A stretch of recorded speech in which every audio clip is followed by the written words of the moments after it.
I parked 2 blocks away. Not because I couldn't pull right up to the Granger house and hand my keys to a tuxedoed valet, but because I didn't want to give them the satisfaction of watching me arrive. Savannah's evening air was cool, brushing against my collarbone like a quiet dare. Spanish moss dangled over the sidewalks, and the low drone of cicadas offered the only music I trusted. My heels clicked evenly on the pavement, the sound reminding me, pace matters. If they can't own your entrance, I told myself under my breath, they'll try to own your exit. The mansion rose before me, floodlit columns bright against the dusk, a string quartet drifting from the veranda, champagne flutes chiming against silver. Everything about it screamed tradition, warm on the surface, cold at the core. I checked my phone. Silent, no text, no laptop tonight, just a clutch. Enough to remind myself I wasn't here to work, I was here to witness. Ms. Calverley, the doorman nodded. My last name landed with a formal thud. A warning, mostly to myself. Inside the foyer, Celia's hug brushed my shoulders, not my back. Her perfume lingered too long. "You made it, finally," she said, that edge of disapproval tucked behind her smile. Lowell extended a handshake, firm, calculated. "You look well, long week." Translation, "You look manageable." Brent floated around the room with donors, his smile effortless, his jokes polished. When he saw me, he threw a casual arm around my waist and announced to a nearby couple, "This is the one who loves the back office." Laughter followed, sharp and light. My name placard was missing from the donor board. A staffer said they'd fix it in a minute. They didn't. Tanya Marin, the MC, went over the event order with Lowell. She skipped me. I designed the fund model. Every graph, every projection, but I was invisible. Celia leaned in, whispering, "We'll leave the porch light on if you're staying late." It sounded warm, but in this family, warmth came with strings. In the ballroom, guests floated by, offering praise for family stewardship. Lowell repeated my talking points, swapping in words like legacy and custody, like a man performing a part he didn't write. I replied with polite small talk. "How's your mama?" It kept me lubricated, not connected. I reached for water instead of champagne, a private reminder. Control starts in small decisions. Lowell nodded me toward the 3rd row of tables. I was in the frame, just not centered. Tanya tested the mic. "No family is perfect, but this one is close." The room hummed in approval. My presence was decoration. Lowell's toast began with practiced ease. "Our family built this river-facing future." He didn't say my name once. Slides played behind him, growth graphs I built. The credit read, "Granger Family Office." Applause. I lifted my glass and swallowed with it. Brent leaned in. "She keeps the numbers honest so we can dream." I smiled. It was the kind of smile people hire. Tanya concluded, "Tonight proves legacy is a team sport." In my head, I muttered, "Only if you don't edit the scoreboard." Families like mine dress control in tuxedos. It's not domination, it's concern. I excused myself, cutting past oil portraits and glass cases filled with medals. This house kept history like it kept secrets. On display but out of reach, my fingers traced the wainscoting. As a child, I counted the panels to soothe myself. A staffer passed. "Is there a quiet spot to check a message?" I asked. They gestured toward the library. The door stood slightly ajar. Inside, lamplight warmed the edges of worn leather books. Lemon oil and dust mixed in the air. Silence here didn't feel empty, it felt alert. I set my glass down and steadied my breath. Then I looked up at the wall. There it was, the family portrait, taken 3 summers ago. Same staircase, same river light behind us, but I wasn't in it. The crop was precise. my shoulder gone, in its place a faint smudge on the mat, a fingerprint. Someone had held it recently. Balance the composition. Brent's voice slipped in behind me. He was smiling. When people erase you in photos, I thought, they've already practiced erasing you in life. I didn't give him a reaction. I stood still, no scene, just a closed throat and an open eye. Never argue with the editors. Replace the camera. Back in the ballroom, Celia approached with a pearl necklace. For photographs, she said. Her fingers were steady, but her clasp bit skin. I let it close around my neck. I counted the weight, measured, precise. Polite collars sold as love. Tanya summoned Lowell to open the donor round table. I was seated next to a card bearing someone else's name. You must be proud of your father, a man said. Pride works best when it's mutual, I answered. Silence isn't always consent, but people use it that way. I lifted my glass again, watching their reflections swim in the water. I didn't look at their faces. Families know your buttons. They installed them. If concern has a leash, it's not concern.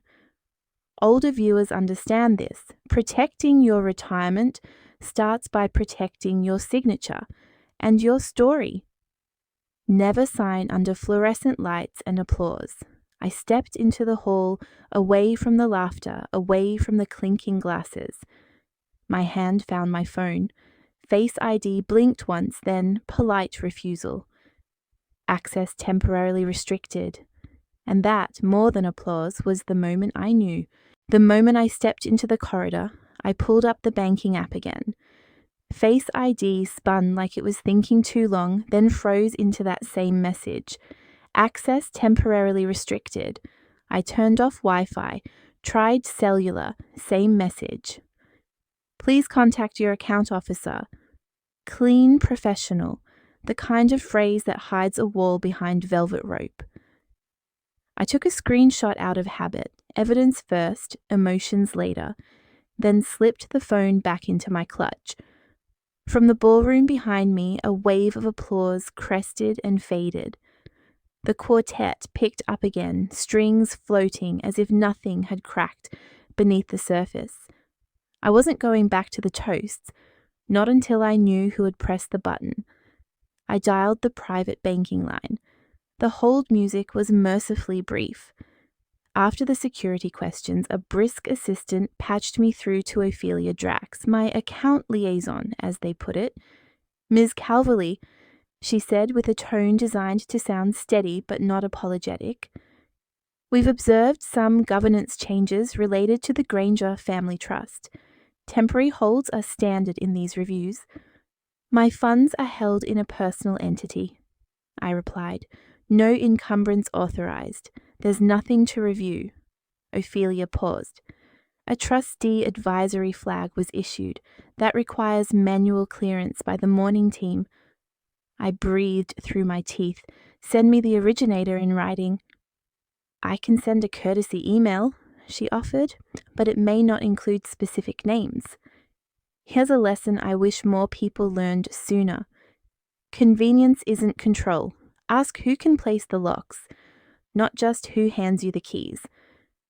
Before I could press further, Brent's voice snapped at the moment. Dad wants you for 2 minutes, quick paperwork cleanup for tax season. His grin was lacquered on, no cracks. I followed him down the hall. Lowell's study door was already open, like a trick hand waiting for the card. A woman from the family office stood near the credenza. Mid-30s, no name badge, perfectly forgettable. Celia was there too, setting down a teacup next to a small folder. She added sugar first, then poured, her gestures practiced. Motherhood turned performance. The folder on the desk was slim.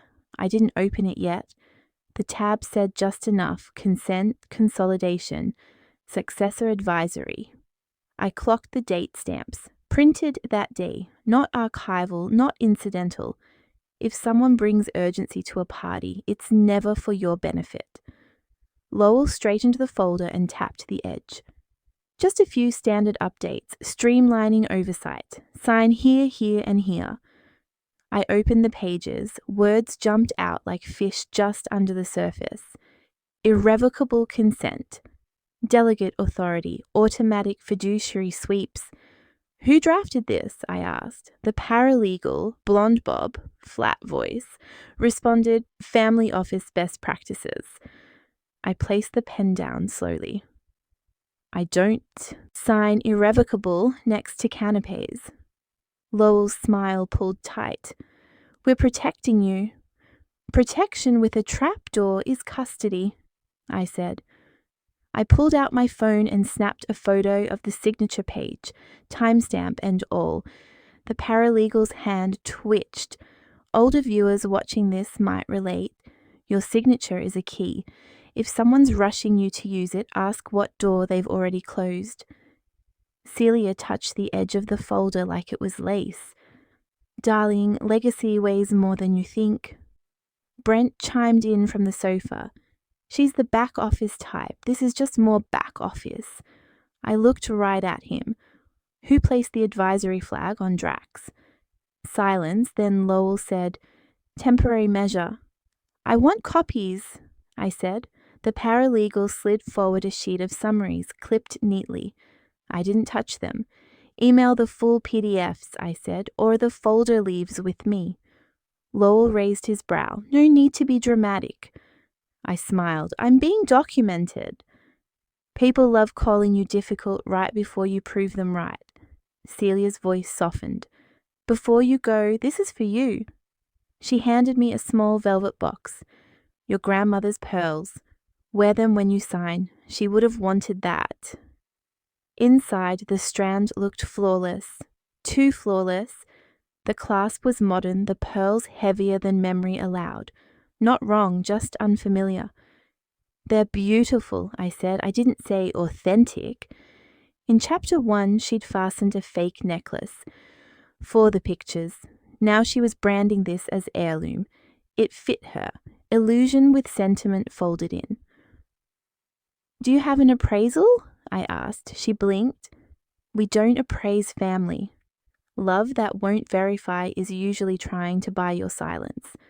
I took photos of the folder's key pages, emailed them to myself, blind copying a secure archive I'd set up months ago. I replied to Ophelia's courtesy note. Please confirm the originator of the advisory flag. Document required.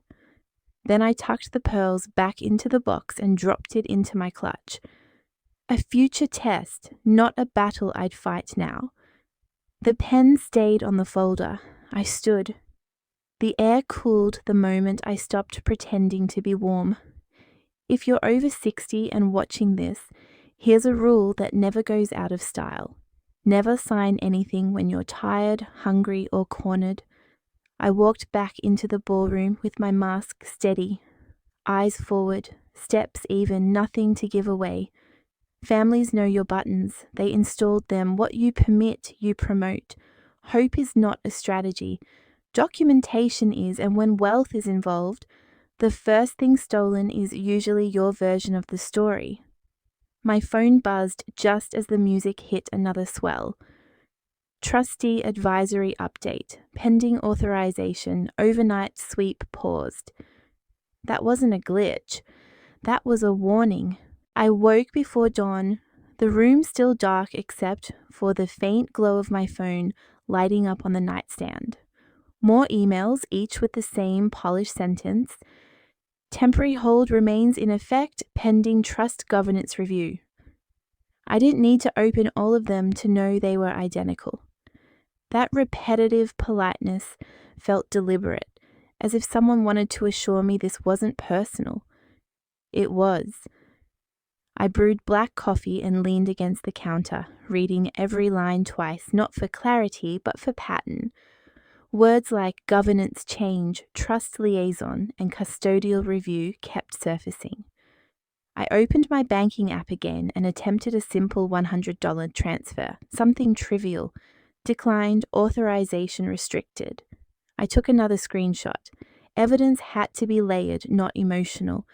I set a 20-minute timer. I wouldn't allow panic to dictate a single move.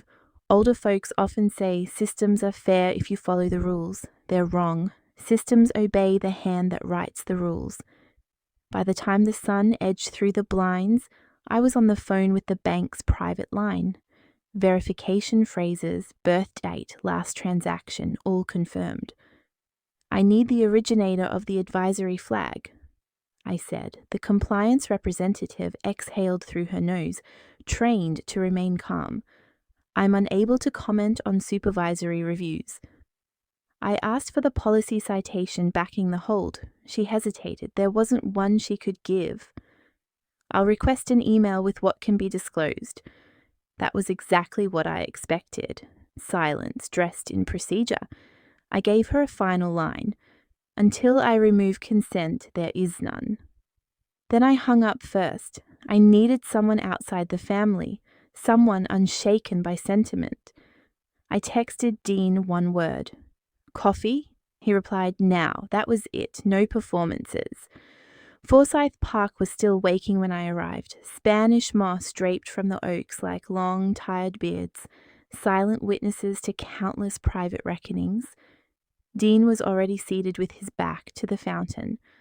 I handed over my phone with the screenshots. His jaw moved once before he said, they don't love you. They love the control. Not cruel, just factual. He took out a pen, freeze third-party templates, revoke all powers of attorney written, file for dual control override audits at the bank. I nodded, breathing slower now. Hope, he reminded me, is not a strategy. Paper is. I pulled a notebook from my bag. He watched me open it, date the top of the page. Good, he said. Real fights start with ink, not outrage. For anyone listening over 60, this is where prevention starts, not at the lawyer's office, but at your kitchen table with a pen. Before noon, I moved like a clerk. No sentiment, no pauses. I drafted a written revocation to the bank. No trustee authority, no family office representation over my holdings. I placed credit freezes with all 3 bureaus, requested an access device, status report from the bank to identify who held digital tokens, changed passphrases offline and transferred them to a blank USB stored in a fire pouch. I titled a secure email chain, Raina, Custody Clarifications. I blind copied my archive. I scheduled an in-person branch meeting. No summaries, only printed logs. Then I sat at my dining table and reread last night's folder headers. Irrevocable, consolidation, successor authority. The same language echoed in the bank's mail. Efficiency, advisory. Isn't it something how control dresses itself in helpful words? For anyone who thinks manners equal innocence, remember this: if a clause cannot survive daylight, it doesn't belong beside your name. I circled each passive phrase I found. It was determined, it was deemed cowardly grammar. I wrote a single active sentence to ground myself. I revoke. I met Dean again at the edge of the fountain before leaving. They'll call this hysteria, he warned. They'll call it family misunderstanding. I said, then I'll be calm, documented. He leaned forward. You're not fighting for money, you're fighting for the right to say no. I held his stare. And to walk away without being escorted. He slid my phone back across the table. Call her, he said. Tell Ophelia you'll be relocating your assets if the flag isn't lifted today. I called. I didn't raise my voice. I didn't repeat myself. I ended with a deadline. Back home, I printed emails, clipped timestamps, labeled 3 folders: bank, family office, personal record. I photographed the pearl necklace Celia gave me the night before, laid it against a white sheet with a ruler. One day I'd confirm what it really was. I opened a fresh legal pad. Questions for tomorrow. I set 2 alarms, one for rest, one for war. Don't let a crisis turn you into chaos. Turn it into a filing system. They will say I'm overreacting. They will use softness as a sleeve for pressure. They will offer summaries instead of ledgers. They will ask for one small signature to tidy things. They will try again at an hour when polite people sleep. So I turned on transaction alerts and plugged my phone in face up. It was past midnight when the screen lit the room. Attempted transfer, blocked. Origin, Granger Family Office IP. I didn't respond to the email. I responded to myself. In the morning, I take the pen back. I drove back to the estate before sunset, headlights off as I rolled onto the gravel. Staff were already stringing lanterns across the south lawn for the evening's charity program, moving in rehearsed lines like stagehands. I stayed on the far path, away from the veranda and its watchful silhouettes. The river breeze carried the scent of camellias and something sharper, lemon oil from the handrails. I silenced every notification except banking and security. No papers, no signatures on me. Just a notebook and one pen. I wasn't here for sentiment. I was here to retrieve something I couldn't pack, the memory of why I stopped asking for permission. I took the path I used as a child to avoid cameras, the one behind the hedges where flashbulbs couldn't reach. The garden was nearly empty, only 2 gardeners folding tarps. The deeper I walked, the quieter it became, as if the estate itself didn't care to follow. I stopped at the iron bench beneath the live oak, where the ground curved just slightly toward the river.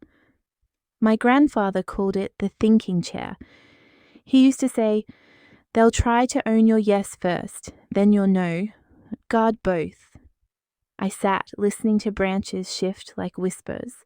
I breathed as he taught me, in, hold, out, hold. So the moment couldn't dictate me.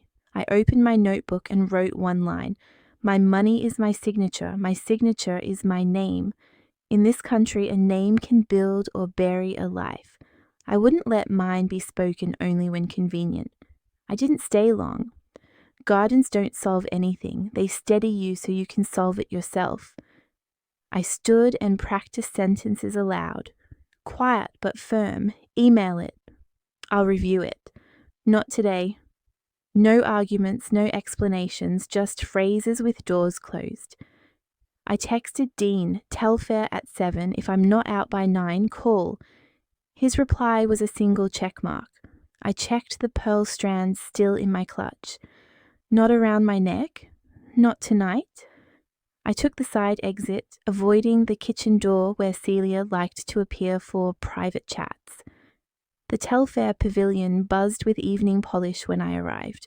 I parked on the street again, same distance as last night. Habit keeps your legs ready. Inside, the donor wall had been updated, their proud timeline etched in glass. My surname appeared mid-column, misspelled, almost corrected, but not quite. Tanya rehearsed at the podium. Lowell and Celia hovered with the coordinator, smiling like patrons who built the roof beam by beam. At table 4, at the edge of the camera arc, sat my place card. I didn't move it. I nudged my chair instead, 2 inches off center, giving myself a line of exit rather than a perfect frame. Brent approached first. "You good? Smile more tonight. Donors eat that up." I answered evenly. Donors care about results. His smile hung in place, confused if I'd joked. Celia arrived seconds later, brushing my arm. "Wear the pearls, darling. Tonight's important." I said she would have, glowed for honesty. Celia's hand froze, then withdrew. I placed my phone face up. Only 2 alerts mattered now, money and movement. The lights dimmed and Tanya began. "Some families are lighthouses," she said. "The Grangers surely are." Lowell stepped forward. "Stewardship, legacy, our son's leadership, my wife's grace." Each phrase constructed a monument I had financed but was no longer allowed to enter. Slides rolled, charts I had built, translated now into Granger office milestones. My name was never spoken, not even once. The applause came like rainfall across sealed glass. I did not clap. I did not flinch. I breathed in fours. If they refused to name me, I would refuse to feed their narrative. I wasn't here to be corrected. I was here to collect. After the program, Lowell intercepted me near the corridor. "Join us for photos," he said. "We'll tidy paperwork after. Simple housekeeping." I replied, "Send it." Brent moved to block my way, half a step, reconsidered, and pivoted aside. Celia leaned in, her voice low. "Don't do this tonight of all nights. Be agreeable." I looked at her.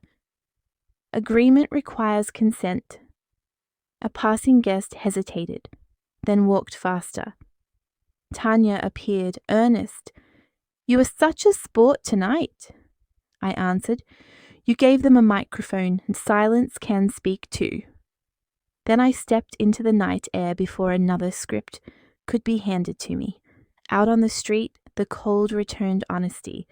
My phone buzzed. Attempted overnight sweep rescheduled for 02, authorization pending. A second vibration. Family office contact, requested view-only access to your archive. I slipped the phone into my coat and looked back at the glowing pavilion. They still believed I was inside their frame. They hadn't realized I'd already stepped out.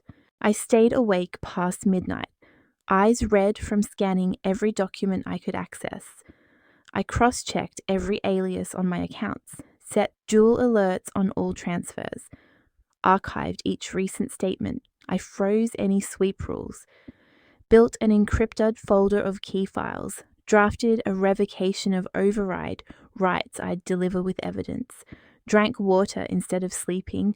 The phone sat in my hand all night. My mantra: I control what I carry, not what they attempt. By morning, I was in the branch before it opened. The manager hovered behind glass, staff shifting. I placed my drafts, equations, audit requests on his desk. I asked plainly, which IP triggered the last sweep request? Policy objections flooded. I cited ledger rights. He hesitated. I photocopied logs, initialed margins. As I left, their eyes followed. They knew I was no longer passive. Dean awaited me at the cafe. He flicked through metadata. "They'll tell you misread. They'll bait you to back down," he said. He traced timelines. He suggested a controlled leak to force transparency. He quoted law. "A constructive trust might apply." I nodded. The stage tonight is not surprise, it's confrontation. That afternoon, my invitation arrived. Granger Innovation Fund presentation. Brent's name was first in bold. I previewed slides via link. My maps, metrics, analytics, exactly as I'd outlined them weeks ago.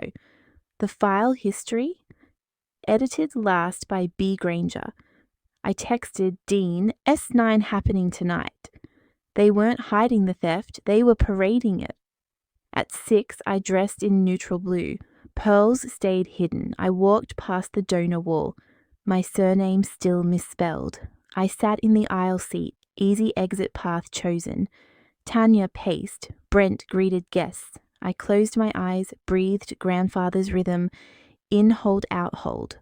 Under lights, Tanya introduced Granger Legacy Reimagined. Brent mounted the stage. The metrics on screen mirrored my drafts. He praised family office innovations, a claim my name never uttered. A guest whispered, "Has that her model?" Brent answered, "Better when they own it." The applause rang. I stayed seated, pen in hand, heart pounding at the violence of my erasure. Backstage, I caught Brent's eye. He smiled. "Nice show, sis. Glad you came." I said I was watching. Lowell followed. "Just sign oversight and move forward," he said. I turned slowly, unclasped the pearls, dropped them in the box. I whispered, "They can't let me walk clean. They need the theft to remain." I let the door close behind me. I came home that night without checking who was behind me. Didn't care. The lights were off. I didn't turn them on. I closed the door, dropped my clutch, and let silence take the rest. My heels hit the hardwood once, then again, and then I folded into the couch like it owed me refuge. Tabs were still open from yesterday. Spreadsheets, emails, alerts. My phone screen blinked once and went black again. I stared at it until the blur started. No sobs, no drama. Just salt on my cheeks and a breath I couldn't push all the way out. They erased me, I said out loud. The air didn't answer. I didn't reach for the phone. I didn't text Dean. I didn't call anyone. I didn't even wipe my face. I sat there long enough for the room to feel like it was swallowing itself whole, and just before I could believe it was winning, my grandfather's voice came back, calm, steady. Your silence is a moment. It doesn't get to be the ending. I stood slowly, and that act alone meant they hadn't won, not fully. I moved to the desk, flipped on the lamp. The archival machine clicked alive under my fingertips. Password, encrypted drive, folder path, metadata. One file labeled exactly the way I remembered it, Eterna model. Draft final. The timestamp proved what I needed to know. It existed before their stunt, before their parade. I opened another folder, Vault Archive, subfolder, Safebox. Subfolder, Will Legacy. The name stopped me. I didn't open it, not yet, but it was there. A digital breadcrumb someone thought would stay buried. Sometimes the ones who take your voice forget you built the room where they now stand.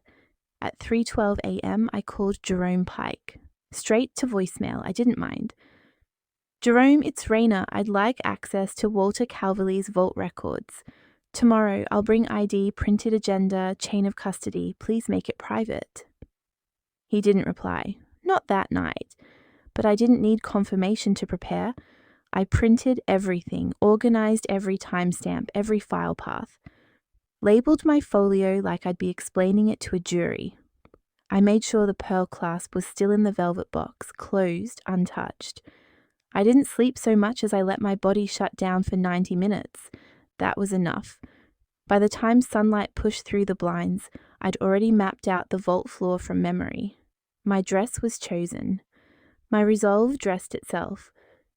Jerome greeted me with a slow nod and a quiet, "You're early." Always am when there's something worth finding. We went downstairs. The bank smelled like old steel and starch. Inside the chamber, his guard turned the inner key.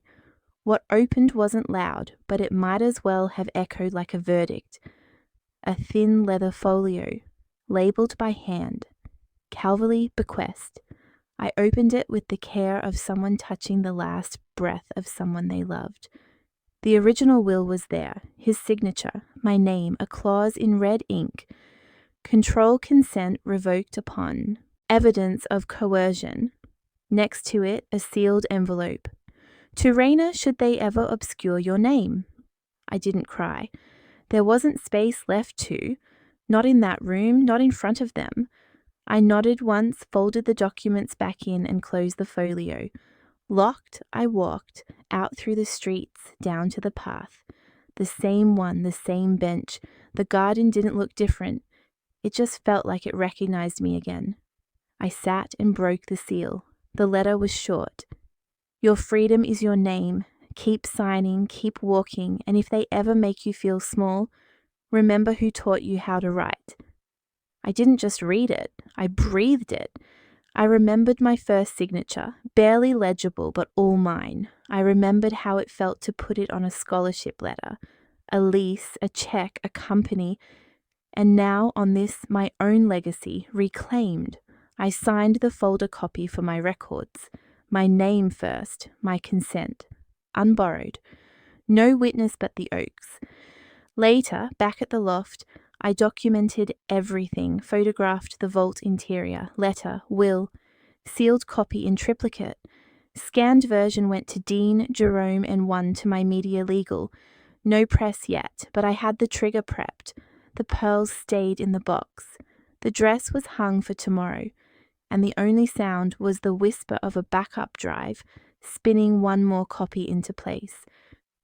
They tried to bury me, I whispered. Now I unearth everything.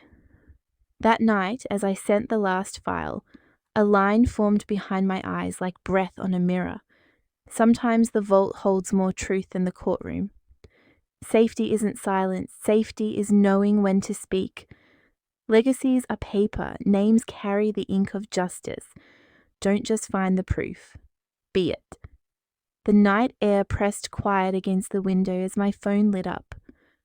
Auto archive request submitted to Granger Family Office. File bequest.pdf currently protected. I closed the folio, pressed pause on the world, and walked toward the mansion's silhouette in the distance. The night was mine until sunrise. The air in Connecticut carried that early autumn crispness. Dry leaves rustled like secrets at your feet. From the outside, everything looked still, too still. I sat by the kitchen window with black coffee cooling in my hand, watching birds flick between the bare trees in my parents' yard. The kind of morning where quiet doesn't soothe, it warns. Something felt off, not wrong, just too right. My phone buzzed on the counter, screen glowing with a time-stamped deposit confirmation. Nothing unusual, until I noticed the routing number. It matched one of my private trust accounts. I hadn't touched it in over a year. I opened my laptop, digging into the account logs, cross-referencing. There it was, a wire initiated from an internal Calverley family login. Access only my father was supposed to have surrendered. No, I blinked, reread, still there. I called Harris Whitmore, our old family lawyer. He picked up after 3 rings. I need to ask you something directly, I said. Did my father ever retain access to my Eterna trust after the override was revoked? Silence. Harris? He cleared his throat. There's something you need to know, and I wasn't supposed to tell you. I stood from the table, heart thudding. I'm listening. There was pressure. Your father called in a favor through an old contact at First Sovereign. I didn't want to get involved, but look, you have to understand. If I had said no outright, you'd risk your bar license. Among other things, he said, voice brittle. I didn't sign anything illegal, but I didn't stop it either. I swallowed. My hand gripped the back of the chair. Why now? Because you're digging deeper than you realize, and because I've seen what happens when people assume money is the only secret worth protecting. He sighed. They're hiding more than funds, Raina, and if you keep digging, it could bury you. I didn't respond. I ended the call and stood still long enough to hear the fridge hum behind me. I walked to the old bookshelf in the den. There was an envelope tucked behind the spine of a photo album. One I'd never paid attention to. No name, no return address. The seal wasn't even broken. I opened it. What fell out made my knees weaken, a long-form birth certificate. Not the abbreviated one in my drawer. This was notarized, dated, typed in faded ink. And the name next to father of child was not Lowell Calverley, it was Thomas Reeve, my old high school principal. The man who'd written my college recommendation, the one who stood beside my parents at my graduation like a proud uncle. I didn't cry. I sat on the floor of my childhood bedroom, surrounded by yearbooks, dance medals, spelling bee plaques. All of it suddenly detached from the person I thought I was. I ran my fingers along the edge of a bookshelf I used to hide notes behind. Everything felt like a staged set. Wasn't angry yet, just hollow. I opened my email, forwarded the document to Dean, no subject line, and then I began to plan. The next morning I messaged my mother. Coffee? Just us? She replied, 3 dots, then, of course, always. Downtown I arrived early, chose a booth in the corner, set my phone to record, a second device, off-site, connected through live backup. She walked in wearing that shade of pink she always wore when pretending things were fine. Her smile reached for me but didn't quite land. Mom, I said calmly, let's not waste each other's time. She blinked, unsure whether to sit. I slid the papers across the table. Birth certificate, wire records, voice memo of Harris's admission. She looked at them, lips parting. I know. There was no drama in my voice, just a tired truth. Her face crumpled, not in tears, just collapse, like someone pulled the scaffolding out from under her. You weren't supposed to see that, she whispered. But it's real, I said. She placed her hands on the table, fingers shaking slightly. We did it to protect you. From who? From the man he really was, she said, avoiding my eyes. From what he did to others, what he tried to do to you. That stopped me. What? I thought we could outrun the bloodline, she said. Thought if we raised you right, we could rewrite your story before it began. I leaned back. My breath felt stuck in the middle of my chest. You lied for 18 years. She nodded. Yes, and then quieter. I would do it again. I didn't yell, didn't argue, I just stood, picked up the documents, left enough cash to cover her untouched coffee. The wind hit me hard outside. My hands went into my coat pockets. I stared at the sky like it might offer something, anything.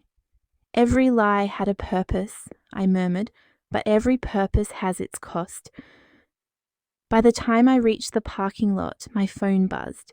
No name, unknown number. The message, you think you know everything, but you're not even close. Morning came soft, not loud, light spread over the veranda. Dew clinging to hydrangeas like tiny lanterns.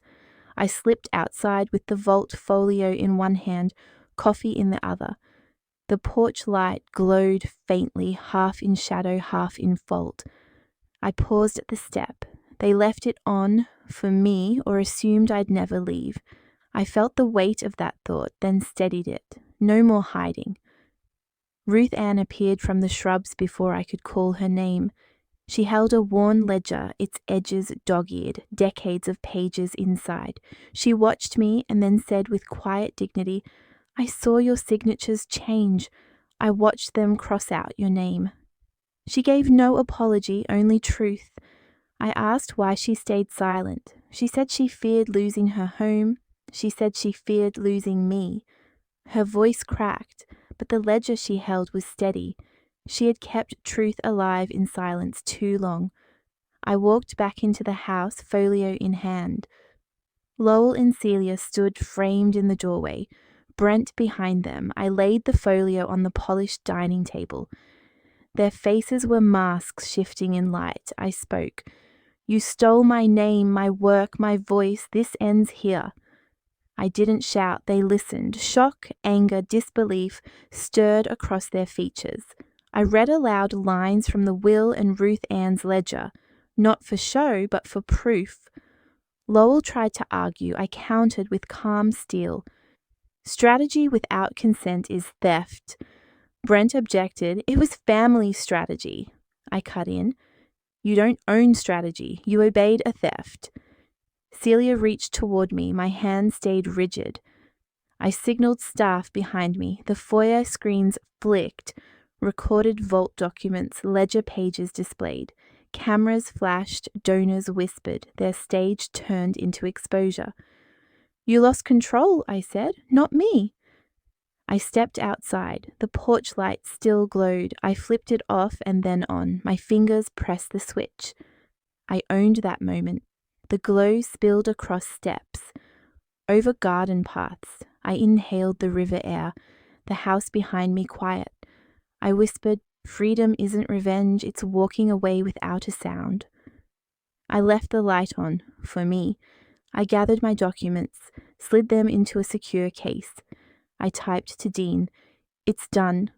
I walked to my car slowly, the house shrinking behind me. I didn't glance back. I didn't need to.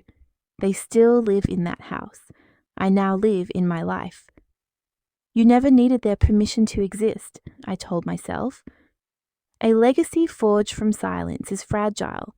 If your light had to be left on for them, turn it on for yourself first. Walking away isn't quitting, it's choosing your ground. My phone buzzed one last time. Media. Granger family office issues statement. Calls for dialogue. I dismissed it. No reading, no reply. I drove toward the river bend. Dawn light folded against the curve. For the first time, silence felt like victory. Morning came soft, not loud. Light spread over the veranda, dew clinging to hydrangeas like tiny lanterns. I slipped outside with the vault folio in one hand, coffee in the other. The porch light glowed faintly, half in shadow, half in fault. I paused at the step. They left it on, for me, or assumed I'd never leave. I felt the weight of that thought, then steadied it. No more hiding. Ruth Ann appeared from the shrubs before I could call her name. She held a worn ledger, its edges dog-eared, decades of pages inside. She watched me and then said with quiet dignity, "I saw your signatures change. I watched them cross out your name." She gave no apology, only truth. I asked why she stayed silent. She said she feared losing her home. She said she feared losing me. Her voice cracked, but the ledger she held was steady. She had kept truth alive in silence too long. I walked back into the house, folio in hand. Lowell and Celia stood framed in the doorway, Brent behind them. I laid the folio on the polished dining table. Their faces were masks shifting in light. I spoke. "You stole my name, my work, my voice. This ends here." I didn't shout. They listened. Shock, anger, disbelief stirred across their features.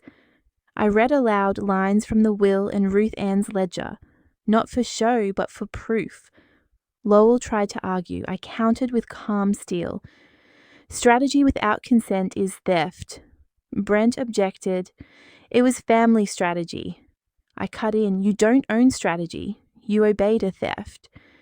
Celia reached toward me. My hand stayed rigid. I signaled staff behind me. The foyer screens flicked, recorded vault documents, ledger pages displayed. Cameras flashed, donors whispered. Their stage turned into exposure. "You lost control," I said, "not me." I stepped outside. The porch light still glowed. I flipped it off and then on. My fingers pressed the switch. I owned that moment.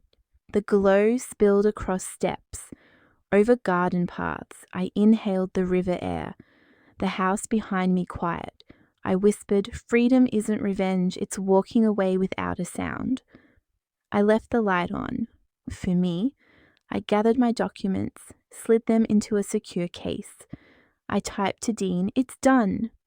I walked to my car slowly, the house shrinking behind me. I didn't glance back. I didn't need to. They still live in that house. I now live in my life. You never needed their permission to exist, I told myself.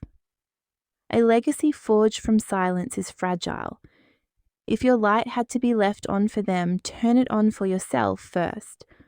Walking away isn't quitting, it's choosing your ground. My phone buzzed one last time. Media. Granger family office issues statement. Calls for dialogue. I dismissed it. No reading, no reply. I drove toward the river bend. Dawn light folded against the curve. For the first time, silence felt like victory.